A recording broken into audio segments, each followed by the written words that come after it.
नमस्कार. नमस्कार. प्रतिविश्व एक श्रवणोत्सव या यूट्यूब चॅनलवर तुम्हा सर्वांचं मनापासून स्वागत. नेहमीप्रमाणेच आम्ही दोघी तुमच्या सेवेमध्ये हजर आहोत. माझी मैत्रीण शुभदा कुलकर्णी आणि मी डॉक्टर प्रतिमा जगताप. मित्रमैत्रिणींनो, बघता बघता वर्ष संपलं सुद्धा. म्हणजे विदुषी माणिक वर्मा यांचं जन्मशताब्दी वर्ष आपण वर्षभर वेगवेगळी त्यांची गाणी ऐकली नाही का शुभदा आपण? हो हो. आणि माणिकताई म्हणजे अगदी खरंच माणिकच. शुभदा, माणिकताईंची गाणी म्हटलं की मला आठवण येते खास तुझी. आणि मित्रमैत्रिणींनो, म्हणून आज आम्ही दोघी इथे हजर झालेलो आहोत. आणि शुभदा इतकी सुंदर गुणगुणते गाणी. गुण आज माणिकताईंचे गुण गुणायचे आहेत म्हणून गुणगुण म्हण तर ठीक आहे. हा जो गुणांचा गुणाकार होत असतो आणि गुणांचा गुणाकारच होत राहावा यासाठीच तर सगळे प्रयत्न असतात नाही का? होय. काय असतं की ह्या लोकांनी आपल्यावरती अनंत उपकार केले, खूप खरे. आणि हे स्वरसंचित सदैव आपल्याला समृद्ध करत जातं, हो की नाही? खरंय. सुरुवात कुठल्या गाण्याने करूयात? अमृताहुनी गोड घेऊया. नाम तुझे देवा. नामदेवांचा अभंग आहे. फार छान. बाळ माटे यांचं संगीत ऐकूया. अमृताहुनी गोड नाम तुझे देवा, नाम तुझे देवा. अमृताहुनी गोड नाम तुझे देवा, नाम तुझे देवा. मन माझे केशवा काबा न घे, काबा न घे. अमृताहुनी गोड नाम तुझे देवा, नाम तुझे देवा. सांग पंढरी राया काय करूयासी, कारूप ध्यानासी, कारूप ध्यानासी. नये तुझे, नये तुझे. अमृताहुनी गोड नाम तुझे देवा, नाम तुझे देवा. विठुरायाला तर आपण नमस्कार करतोच आहे, पण विदुषी माणिकताईंच्या स्मृतींना विनम्र अभिवादन करूया. आणि फार सुंदर आपल्या म्हणजे अमृतासारखा स्वर सुद्धा. अमृत नाही का? अमृत स्वर असं म्हणायला हरकत नाही खरं. आणि काय होतं सांगू शुभदा, की जेव्हा जेव्हा आपण ह्या गाण्यांचा विषय म्हणजे बोलत असतो तेव्हा तेव्हा अगदी अपरिहार्यपणे आकाशवाणी येतच. नक्की. म्हणजे त्याला पर्यायच नाहीये. पर्याय तसा होता. आणि ही गाणी घराघरात पोहोचली ती आकाशवाणीमुळे. आणि आकाशवाणी पुणे केंद्रासाठी जेव्हा हे गाणं बाळ माटे यांनी स्वरबद्ध केलं तेव्हा त्या काळामध्ये खुद्द म्हणजे विदुषी माणिकताईंनीच सांगितलं, हा किस्सा सांगितलेला आहे की सगळे म्हणाले की किती साधी चाल, हे गाणं कसं लोकप्रिय होणार.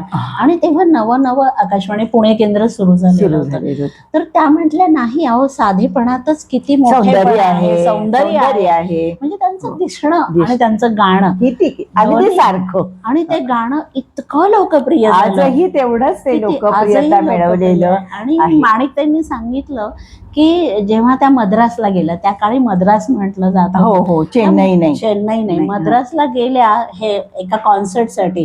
तेव्हा त्या म्हटल्या की मी इथे हे मराठी गाणं हे भक्तिगीत गाणार आहे. तेव्हा त्या काळच्या वसंता कुमारी नावाच्या गायिका, सुप्रसिद्ध गायिका, त्यांना इतकं गाणं आवडलं की त्यांनी त्यांच्या भाषेत ते लिहून घेतलं आणि त्यांनी ते गायलं आणि तिकडे सुद्धा ते गाणं प्रसिद्ध झालं. आज आपण माणिकताईंच्या आठवणी किंवा माणिकताईंच्या गाण्यांविषयीच गप्पा करत असतो नेहमी. आणि गप्पांमधून थोड्या गाण्यांच्या ओळी आपल्या रसिकांना ऐकवत असतो. आणि मला आनंद या गोष्टीचा आहे की रसिका हो, तुम्ही खरोखर इतका सुंदर प्रतिसाद आम्हाला अगदी देत असता. खरंच आहे नाही का, त्यासाठी आवडीने लोक किती छान खूप बघतात छान, म्हणजे. खूप खरंच, छान. खरंच. आणि त्याबद्दल तर धन्यवाद धन्यवाद आहेतच. आपले नेहमीच तर आहेत आणखी त्यांच्यासाठी. कुठलं तुला काय सांगायचंय माणिकताईंच्या बद्दलच्या भावना तू सांग. आणि गाणं एखादं. माणिकताई MH12 मूळच्या पुण्याच्या, आत्ताचं चितळेंचं दुकान आहे त्याच्यावरती जी माडी आहे ना, तिथे दादरकर, माणिक दादर, माणिक दादरकर. माझ्या सासूबाई माणिक दादरकरच म्हणायच्या. हो. माणिक वर्मा नव्हत्या म्हणत. आणि आज माणिक दादरकरचं गाणं ऐकलं असं म्हणायचं. माणिक दादर म्हणजे आमच्या आईच्या साधारण समवयकालीन किंवा अशा, त्यामुळे आईला आमच्या त्यांच्याबद्दल जास्त माहिती होती. आणि आईचं नाव हिराबाई दादरकर बरं का. माणिकताईंच्या हो.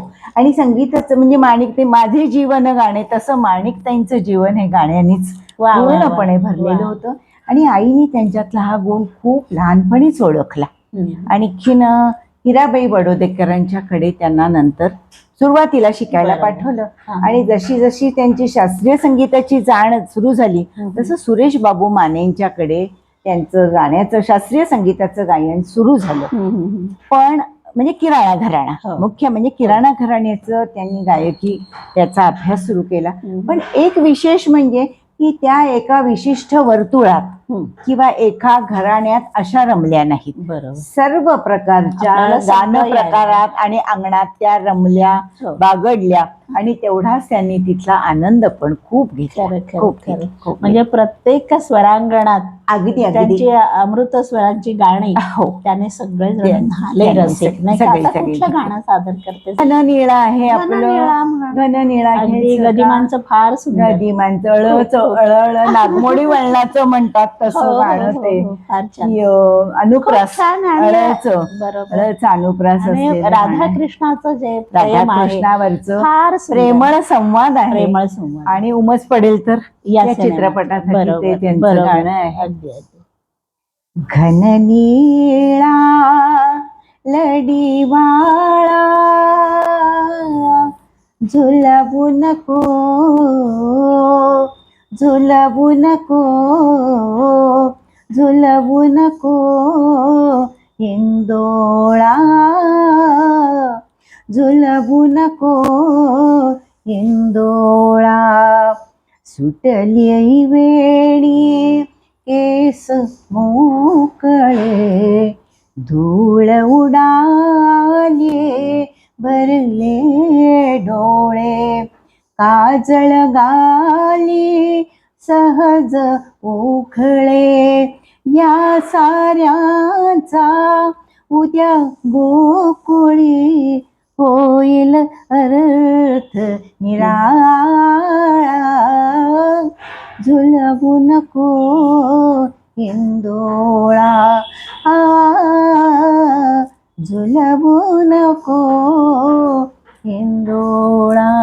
क्या बात आहे ना, क्या बात. किती राधाकृष्णाचं फार सुंदर. आणि किती विनवती आहे कृष्णाला की हरे कृष्णा सांज वेळ आपण दोघे अवघे संशय घेण्याजोगे. आणि गदिमांनी किती सुंदर लिहिले. केस मोकळे, धूळ उडाली भरले डोळे, काजळ गाली सहज ओघळे, या साऱ्यांचा उद्या गोकुळी होईल. समाज मंडळामध्ये किती वेळा आलेत, मोजले तर 16-17 किती वेळा आलेत. खरंच म्हणजे कवीची प्रतिभा. अगदी म्हणजे माणिकताईंचा आवाज, त्यांनी अमर वर्मांच्या बरोबर त्यांचं लग्न झालं. पु ल काय बोलणारे म्हणाले, माणिक अगदी वर्मावरच घाव घातलास की ग तू.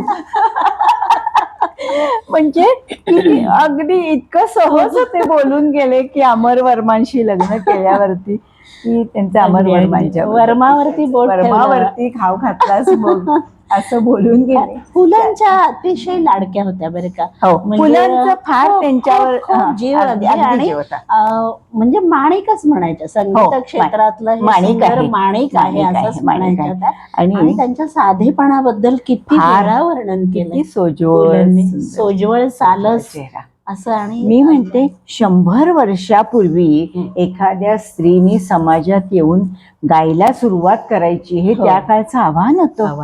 त्याच्यावरती सुद्धा पुलं म्हणाले, अगं मंगळागौरीच्या कार्यक्रमाला बायका जशा रात्री उत्साहाने निघतात ना, तशा आता ह्या स्त्रिया बाहेर गाणं ऐकायला बाहेर पडल्यात. खूप छान वाटतंय. म्हणजे बघ ना माणिक, नाही तर त्या काळामध्ये स्त्रीने घराबाहेर पडणं आणि यांनी तर घर संसार मुलींना सांभाळून सगळं करून त्या इतका पुढे आल्या.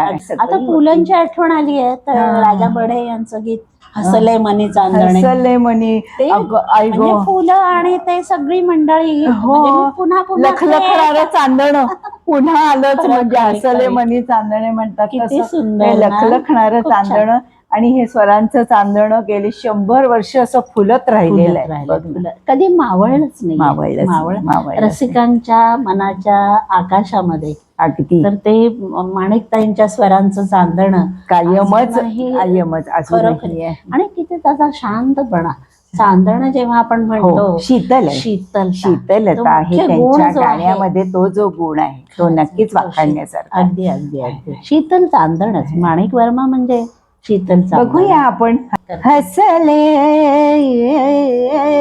हसले मनी चांदणे चांदणे, हसले मनी चांदणे, जपून टाक पाऊल साजणी, जपून टाक पाऊल साजणी, नादतील पैंजणे पैंजणे, हसले मनी चांदणे चांदणे, हसले ग मनी चांदणे, बोचतील ग फुल जाईची तुझी कोमला काय,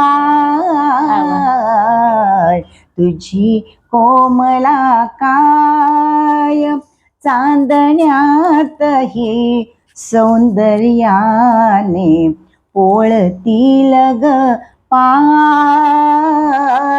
हसले मनी चांदणे चांदणे, हसले ग मनी चांदणे चांदणे, हसले मनी चांदणे. राजा बढे यांनी फार सुंदर शब्द लिहिले आणि पुलंनी काय सुंदर संगीत दिले. कारण पुलं नेहमीच म्हणत की माझं पहिलं प्रेम म्हणजे संगीत आहे आणि मग नंतर साहित्य किंवा लेखनावरती नंतर वळाले. ते म्हणाले दोन्हीकडे जर असं एकीकडे साहित्यिक कार्यक्रम असेल आणि एकीकडे संगीताची मैफल असेल तर त्यांचा जीव संगीताकडे रमणार जास्त. त्यामुळे किती सुंदर ती गाणं आणि किती छान चालवली गाण्याला. त्या म्हणायच्या ना, पुरुषांचं गाणं ना थोडंसं आक्रमक हवं, पण जेव्हा स्त्रीचं गाणं असतं तेव्हा त्याला थोडा गोलाई, थोडासा गोडवा, थोडासा हळवेपणा हा असा हवा, म्हणजे ते गाणं जास्त भावपूर्ण उठावदार आणि आवडतं, छान होतं, छान रुजतं. असं किती छान. उघड नयन देवा सुद्धा किती किती आर्तता आहे ती. म्हणजे आरतीचा अर्थच खरा म्हणजे हा आहे की त्याच्यातली आर्तता आहे. म्हणजे उगी टाळ्या वाजवल्या, घंटा वाजवली की झालं, प्रसाद घेतला पळून गेलो, ही आरती नाही. आरतीमध्ये आर्तता हवी. ती आर्तताच परमेश्वरापर्यंत पोहोचू शकते. आणि हाच भाव, तेवढा भाव भगवंतापर्यंत तो पोचला जातो ह्या गाण्यात. देहदीप मी जाळीन, तिचं म्हणजे किती त्याच्यात म्हणजे समर्पणाची भावना आलेली आहे. बघ ना. क्षणभर उघड नयन देवा, क्षणभर उघड नयन देवा, करावयास्तव मंगल पूजा, करावया तव मंगल पूजा, देह दीप मी जाळीन माझा, भाव भक्तीचा हा नजराणा, स्वीकारून घ्यावा देवा, उघड नयन देवा, क्षणभर उघड नयन देवा. तुला म्हणायचे त्या गाण्याला ना दाईचं दाई पण नको, हो आईचा मायेचा स्पर्श असू देत. म्हणजे इतकी त्याला हळुवार स्पर्श त्या गाण्यामधनं, गाण्याच्या हो. स्पर्शातनं लोकांपर्यंत पोहोचू देत असं. आणि सगळे प्रकार गायले. हो. आता लावणी सुद्धा बघ. अगं हो. आणि त्या काळात ना मुलीला दाखवायला जायचा कार्यक्रम असला ना तर मुली माणिकताईंचंच गाणं म्हणायच्या. म्हणजे पण लावणी मात्र कधी त्यांनी खरोखर. फारसं लोकगीतामध्ये त्या तितक्या नाही रमल्या. पण तरी सुद्धा पुढचं पाऊल मध्ये मध्ये एक लावणीचं त्यांनी म्हटलेलं आहे. म्हणजे पार्श्वगायन सुद्धा त्यांनी केलं. हो हो हो. नाही का? मग काय म्हणायचं, लावणी थोडीशी गुणगुणूया, थोडीशी काही गुणगुणूया. हरकत नाही ग, काही हरकत नाही. भर उन्हात बसले धरून सावली गुर, नाही चिंता त्याची तिनी सांज पातुर,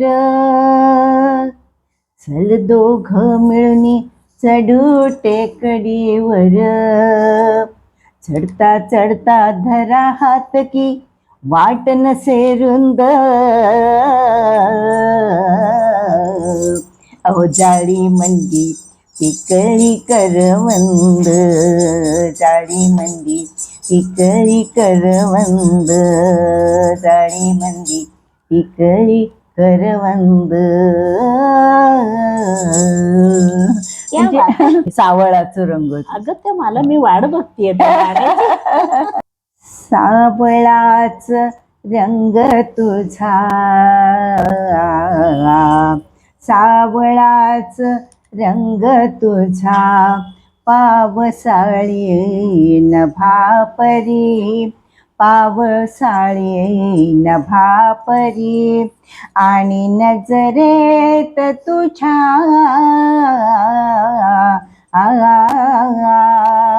आणि नजरेत तुझ्या वीज खेळते नाचरे, सावळाच रंग तुझा, सावळाच रंग तुझा, चंदनाच्या बनापरी, आणि नजरेत तुझ्या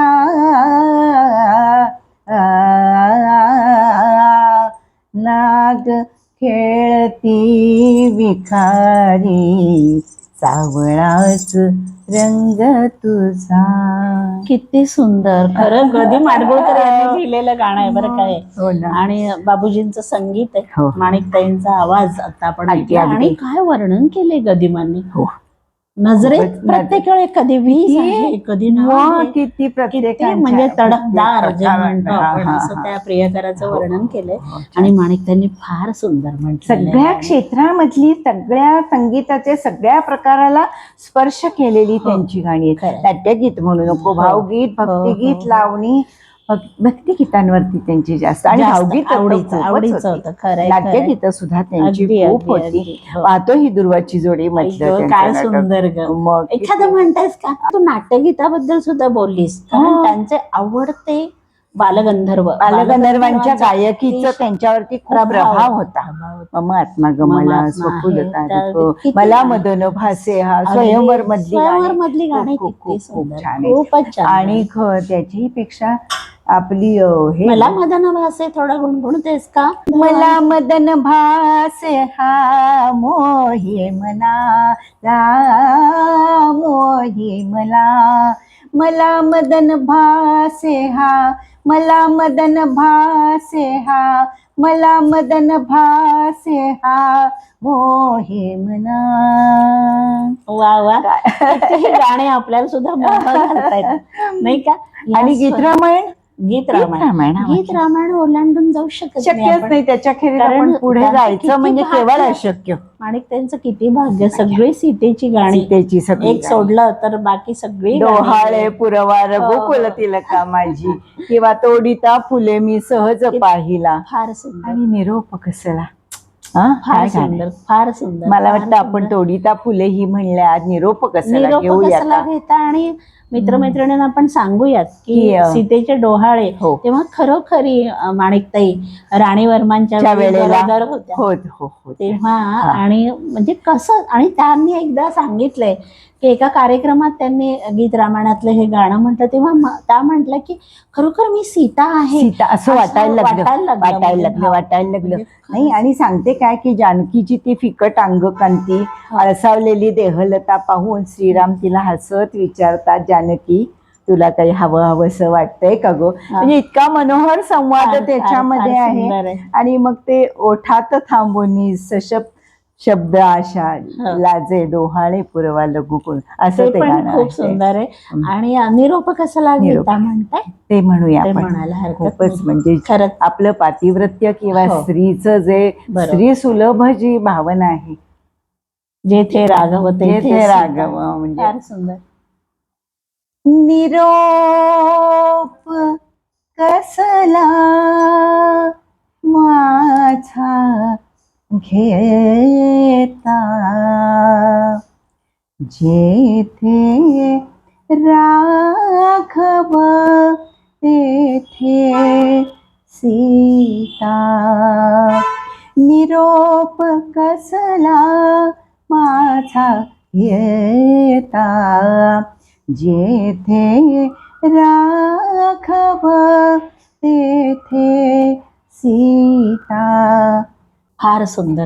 आपली निरोप घेण्याची वेळ झाली आता. निरोप म्हणजे वेळ झाली असं म्हणायचं. पण आपण हे निरोप म्हणजे एक छोटस रोपटं लावलेलं आहे. आपल्या प्रत्येक कार्यक्रमाच्या बरोबर हे रोपटं असंच वाढत जाऊ दे. आपल्याला मित्रमैत्रिणींच्याकडनं असाच प्रतिसाद नेहमीच मिळतो, तसाच वाढत राहू दे. त्यांना आपलं आवडतंय का, त्यांच्या सूचनांचं आपण नक्कीच स्वागतही करूया, असंही मला म्हणायचं आहे. नक्कीच विदुषी माणिक वर्मा पुन्हा एकदा विनम्र अभिवादन करूया. आणि त्यांच्या जन्मशताब्दी वर्षाची सांगता होतीये, त्यानिमित्ताने हा आम्ही एक छोटासा प्रयत्न केला. तो कसा वाटला कमेंट बॉक्स जरूर कळवा, आम्हाला जरूर कळवा. आणि सबस्क्राईब केलं नसेल तर सबस्क्राईब करायचं, शेअरही करायचं. करायचं. घेऊयात. नमस्कार. नमस्कार.